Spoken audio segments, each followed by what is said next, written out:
May the 8th is just over 5 weeks away, but many South Africans can't wait to cast their votes. The SABC, together with the Human Rights Commission, hosted an election debate last night with 7 political parties, each having to convince South Africans on why they should vote for them. Sibongile Mkani-Mpolweni has more. Battling it out, 7 political parties on why they should be put in power. Supporters say they trust their party's election manifestos. I'm a Christian, and somehow I don't even understand why someone who's a Christian wouldn't vote for a party that promotes Christian values.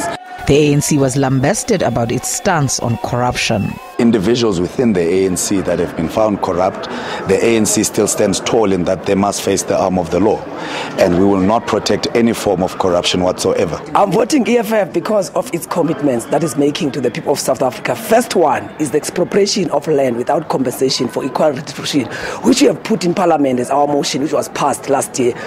But what is different with this election compared to others? Key issues are coming out around land expropriation, compensation, and land reform more generally, not just around Section 25. Issues around corruption are really central. And then, all of the other kind of key issues that are coming into focus given the debates around this election. So I think that's what's driving it really.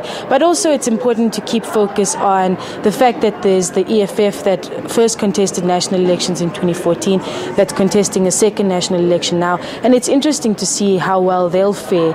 There have been issues in the opposition parties in general, and many pointing to the DA, kind of stagnating or perhaps even losing support.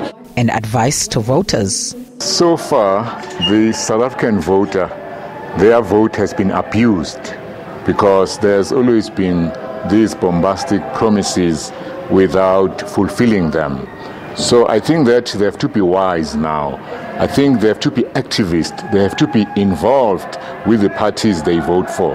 They have to set certain conditions and terms. So it is time now for ordinary people to take an interest in politics. After voting, don't fold your arms and sit at home. Put pressure on the person you voted. Ask them to sign a pledge which says, when I'm in power, I'll do this and this and this. South Africans are also advised to hold whichever party that becomes victorious come May 8 accountable. Sibongile Mkani-Mpolweni, SABC News, Constitutional Hill.